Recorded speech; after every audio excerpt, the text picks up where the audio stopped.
The Atlanta Braves survived against Shota Imanaga. They thrived off of Chicago's bullpen in a 4-1 win. Let's talk about it. This is the Braves Postcast, your instant game reaction for the Atlanta Braves. Part of the Locked On Podcast Network, your team every day. Yes, welcome on into the Braves Postcast. I'm your host, Lindsay Crosby, author of the Braves Today newsletter over bravetoday.com. He's Jake Mastroianni, host of Locked On Braves. And Jake, we have gathered here today to discuss yet another Braves series win. Atlanta takes game 2 of the series, 4-1 against the Chicago Cubs in a game that honestly didn't feel super great until the bottom of the 8th inning. I want to get to JR Ritchie's start. I want to get to Walt Weiss's decision to go to the bullpen and how they performed. I want to get to that 8th inning. Quick two programming notes. One, today's episode is brought to you by our friends at Game Time. Download the Game Time app. Go to gametime.com to get started. And the player of the game poll is live for those of you who were with us live here on YouTube. But Jake, at what point did it feel to you like, oh yeah, the Braves are going to somehow win this one? Because I'm going to be honest, a little bit later in the outing from Shota Imanaga, I started to waver just a little bit. And I started to wonder, like, is this the one where it doesn't happen? And then it still happened. Yeah, I mean, that's on you, Lindsay. I don't know why you would ever doubt that this team would lose a ball game. Are you kidding? Have you not been watching all year? Yeah, I mean, this through seven and a half innings, this felt like it kind of reminds me a little bit of the game in Los Angeles last Friday night. Like, it felt like the Cubs had outplayed the Braves, like Imanaga was dealing. They had a lot of opportunities and runners on base, whereas the Braves didn't.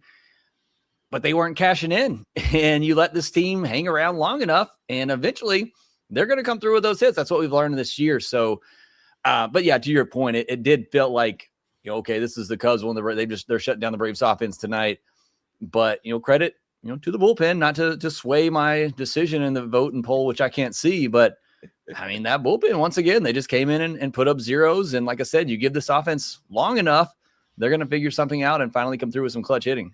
Yeah. So to kind of get to why the bullpen was covering so much of the game, it's the 5th inning, and JR Ritchie has allowed 1 hit going into the frame. He's walked 2, but no runs. He's got a couple strikeouts here. He gives up a single to Carson Kelly to start the inning, and he's been laboring in this game, right? The Cubs have fouled off a ton of baseballs. It's very similar to what we did to, I think it was Emmett Sheehan in LA, where we just fouled everything off and ran his pitch count up. PCA grounds out. Carson Kelly moves to second.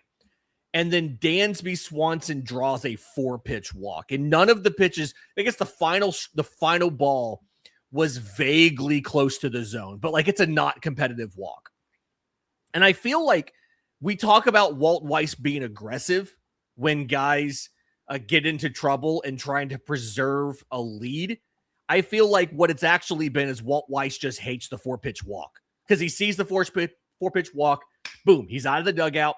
Tyler Kinley is ready, and he goes to Tyler Kinley. It's not like Seattle where they try to get a little bit more out of Ritchie. What were your thoughts? Obviously, we have the benefit of hindsight. We know it worked out in the end. But at the time, what were you thinking about the decision to go to Ritchie to go to Kinley in the 5th inning? If you're trying to win this game, it's the right move. And that's really the decisions that Walt Weiss has been making for the most part this year. We've seen some games where it's close in the middle and he goes to the B team, when the top guys have been overworked. If this were a postseason game and you're trying to win this game, you absolutely pull the plug and you go to the bullpen there. And that's how Walt Weiss managed this game and how he's managed a lot of games this year that the Braves have won, these tight games where it's tied or even sometimes they've been behind by a run. He's trusted that his offense will come through. Like you said, hindsight, they win the game, so we know that it worked out. I said it almost a month ago. We don't question Walt Weiss, but my question then was, is this sustainable over 162? Yeah. Can you do this can you continue to go for it like this over 162 and then just kind of go full circle on what I talked about a minute ago? You can't, because again, we have seen games where he does kind of have to punt it a little bit, but he feels that out, and it's dependent on where his bullpen is. And some of those games where we saw him, quote unquote punt, when you're going to the bummers and your lower leverage relievers, the Piamps of the world, it's when Iggy was out and you were short a man in the bullpen there. Well, now you got Iggy back and he probably feels a little bit more confident. I think that, plus you have Sale going tomorrow, and Sale's been pitching lately. I think that certainly plays into this decision. Now, Sale goes out there tomorrow, gets blown up, we're in trouble. All you've done here, is kind of ruined a little bit, other than you won the games. Like I said, it worked out and you won the first 2 games. So it's already worked out for you. But I think that's probably part of it too, is that you feel pretty good that Sale's going to give you at least 6 innings tomorrow. And so it allows you the ability to go out and be aggressive to go get this one, and then know you got your ace going tomorrow. I think that probably played a big role in the decision-making in this one. Yeah, I think I would feel a little bit better about, as somebody in the chat, I already lost the comment. Somebody in the chat put it, I'd feel a little bit better about emptying the clip, knowing that I have Chris Sale in the chamber for tomorrow, locked and ready to go. All right. So here's the thing.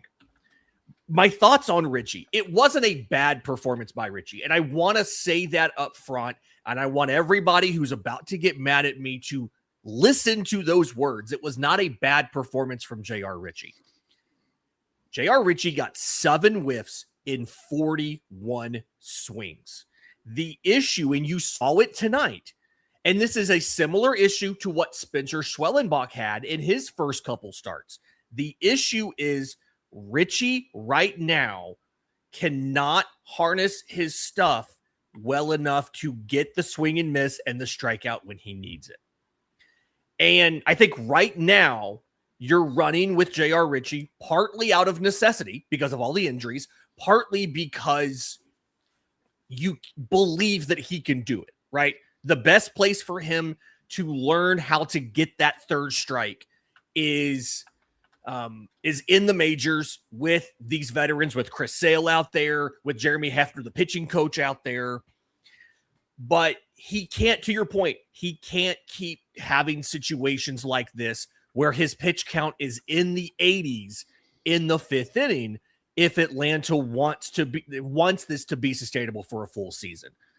And again, credit to Walt Weiss. He didn't do like in Seattle where he stuck with Ritchie a little bit too long because he needed some sort of some length out of Ritchie.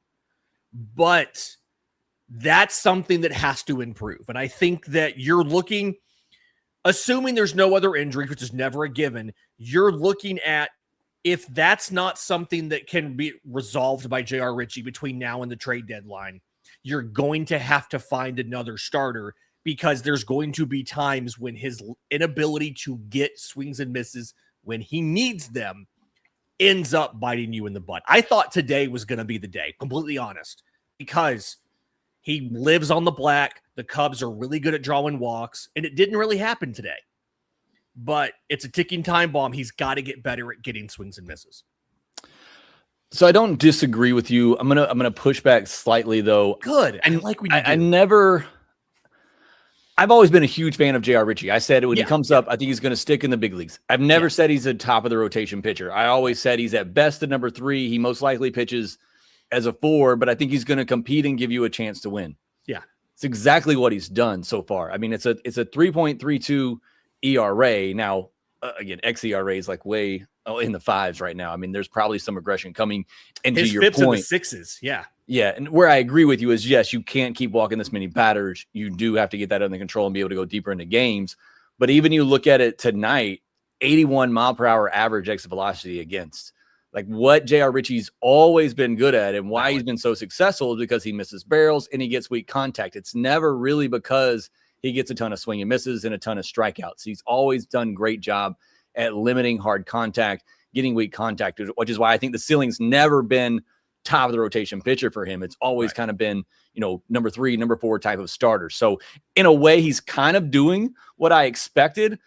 But again, the part where I agree with you, you can't keep getting away with it like this. You can't keep having, these high pitch counts and walking these many batters. I did also say coming in, this was not a great matchup for him and Holmes, just because they've both been struggling with walks in command. So yeah, again, some of that I agree with in there. The part I just push back on a little bit is that I'm not expecting him to come in and get a bunch of swing and misses. I'm expecting him to come in and throw strikes like he has in the minor leagues. That's what he's had to do better at. But it's more I expect him to get the weak contact, and he has done that.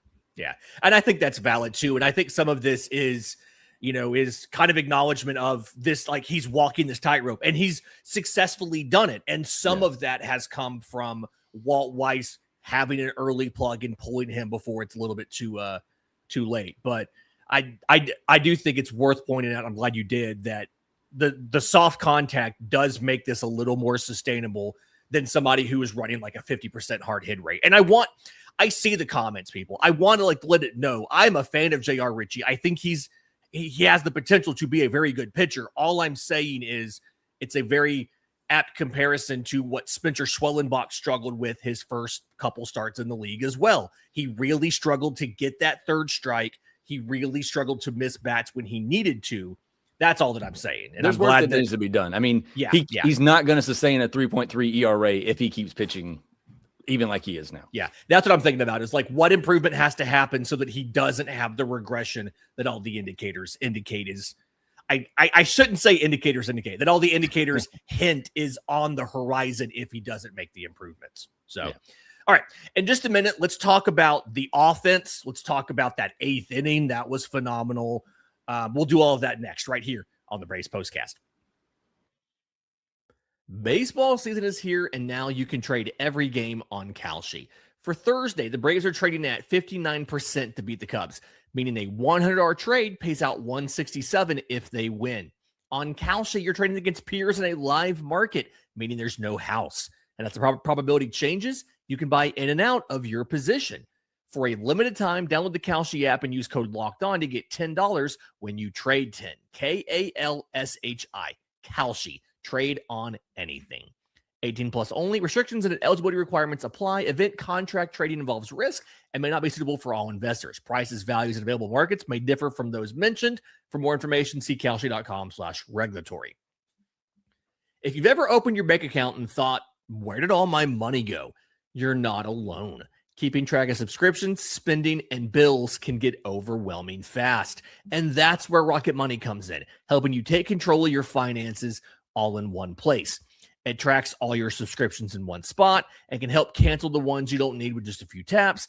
It automatically categorizes your spending, so you can actually see where your money is going, and you can set budgets, get alerts, and stay on top of upcoming bills. It just makes everything feel more organized and gives you a clearer picture of your finances day to day. Because Rocket Money is a personal finance app. It can help you find and cancel unwanted subscriptions, monitor your spending, and help lower your bills so you can grow your savings. Let Rocket Money help you reach your financial goals faster. Join at rocketmoney.com/lockedon. That's rocketmoney.com/lockedon. All right, Jake, Braves win this one 4-1, and I'm trying to decide, are you at the point now, and I never thought I'd be here a week ago, are you at the point now where Mike Yastrzemski might have to be in the lineup no matter if it's a lefty or a righty? Because he's made 3 at-bats in this series, and all of them have scored runs for the Braves, including a big double in the 8th inning to bring in a run. I know that they're protecting him against lefties, and obviously if you play him against lefties, you do run the risk of taking away some of what makes him effective. But for as much as we complained about Mike Yastrzemski early in the season, I really feel like we're at the moment now where Mike Yastrzemski probably needs to be out there as much as possible while he's hot and he's seeing the ball well. Now, I think you still just use him the way that you intended to originally and just hit him against the righties. I mean, it's working. He's gotten hit, last 3 at-bats, all against righties. So, and you're usually going to face righties. I mean, that's what you're going to see more often than not. So I wouldn't really mess with what he's doing right now. The confidence has got to be super high. With Ronald out, and sounds like that might be a little bit longer than maybe some of us were hoping. Maybe there's an opportunity for him there to get some at-bats against lefties. But I think what you're doing right now with him, just keep that confidence high, keep throwing him in there against righties, let him get going.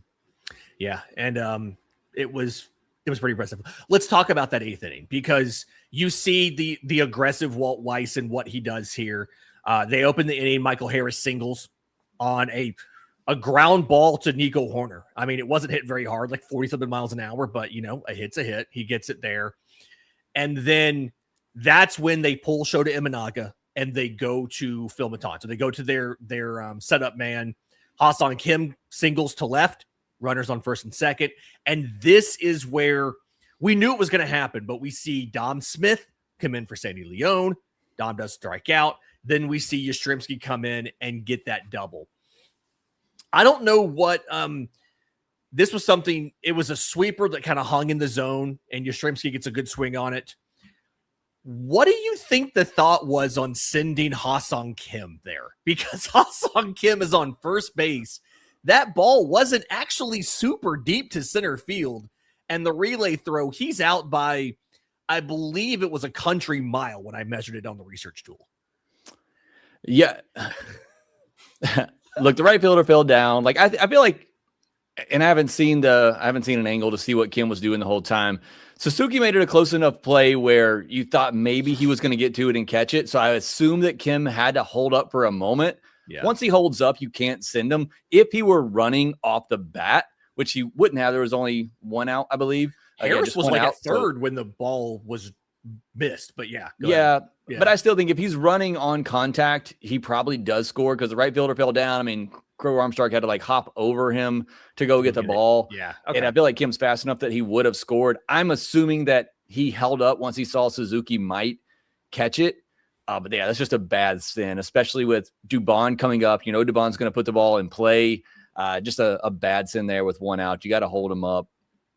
Yeah. And then Mauricio Dubon does what Mauricio Dubon does. He hits I haven't pulled the numbers on this. I'm sure it's probably pretty high. Mauricio Dubon feels like the clutchest hitter on this Braves team. Like if you're in a situation where you need a hit with a runner in scoring position, is there anybody on this team? I mean, maybe Drake Baldwin, maybe Matt Olson. Is there anybody you want up to the bat more than Mauricio Dubon right now? I mean, maybe Dom Smith, even though he did strike out tonight, but I mean, he seems to come through. I mean, the Braves have a lot of guys to go through, and Dubon and Dominic Smith might be at the top of the list. Yeah, I'm pulling up. I just pulled up real quick. Average with runners in scoring position. Mauricio Dubon's hitting .317 with a .910 OPS. It's a small sample size. It's like 41 at-bats, but still, that's just one of those. He's driven in 23. He has the most RBI of anybody on the team with runners in scoring position. So I do feel like situationally, this is absolutely the guy. I would buy the Dom Smith, although he doesn't have enough at-bats to qualify on the leaderboards. That's kind of the problem there. All right, we're going to go ahead and close the poll on player of the game, and I'm really excited about this one because this is something new. This is the Locked On Player of the Game. With 51% of the vote, the bullpen has won player of the game. 4 2/3 innings, no runs, two hits, 6 strikeouts by the Braves bullpen. Thoughts on the usage here, going to Kenley and then Martin Perez for 1 inning. I'll be honest, I thought they were going to go ahead and just pop Martin Perez, let him pitch 2 or 3, but they said, nope, have the lefty give you 1. He was very good. And then they go Dylan Lee, Suarez, Iglesias. I can't say enough. This feels like the best bullpen we've had since the night shift. And I'm kind of starting to think we need to find a name for this bullpen, Jake. And it's a weird one too, right? Because you got 3, really 4 guys that you trust. If you throw Kenley into that mix, you got 1 in Aaron Bummer that's just kind of your low leverage guy. And then you just got a bunch of bulk relievers. Are they starters? Are they relievers? So it's kind of Swiss Army knives. It's an odd mix out there, but to your point, they've been great. And I feel like maybe I swayed the vote. I kind of had a comment earlier in the episode, but I think this is an award you got to give for both nights, right? I mean, you went 5 hitless innings yesterday, and then you come in tonight and have some similar dominance out of it. I'm with you too. I thought once Perez come in, I said, okay, well, they're going to burn him in this game. He'll pitch 2 or 3 innings and then won't be able to start this weekend. Now pitching 1 inning, you could technically still start him this weekend against the Red Sox if you wanted to. You just treat this as kind of a glorified bullpen session. So I thought that was huge. But the aggressiveness of Walt Weiss, we kind of talked about earlier in the episode, with having Chris Sale going tomorrow, I think helps do that. But we've also just seen Walt Weiss go for it at times when he feels like his bullpen is healthy and rested, and there is a game that is in the balance that could swing either way. He is going for it, and that has definitely helped them win a handful of games this year. I think you could say pretty easily, just off the top of my head. I would say he's probably won at least 5 games this year with those decisions. So it has certainly been huge for this Atlanta Braves team, and just another great call here by Walt Weiss. Yeah, I kind of feel the same way. Fun fact here, Raisel Iglesias has an 8-pitch save. Little shameless plug here. I did a piece today on Braves Today on the newsletter about the pitcher in Major League Baseball who has the most or the highest percentage of 10 pitch or less saves since the start of 2021 is Raisel Iglesias. And so just like we call, a Maddox, it's the 100 pitch or less shutout complete game. I think we should call a save of 10 pitches or less an Iggy, because he has the highest percentage of his saves as that of any closer in the last 5+ years. So I think that's a ton of fun. But yes, if you have suggestions for what we should call this bullpen, drop them in the chat, leave a comment on the video. We will get to those. I promise you, I will go compile all of those like I compile the player of the game. We'll talk about it on some future episodes of the Locked On Braves Postcast. But tomorrow's matchup, to Jake's point, he's made a couple times, Ben Brown versus Chris Sale. Ben Brown has been very good this year. 1-1, 1.82 ERA. He's no Chris Sale.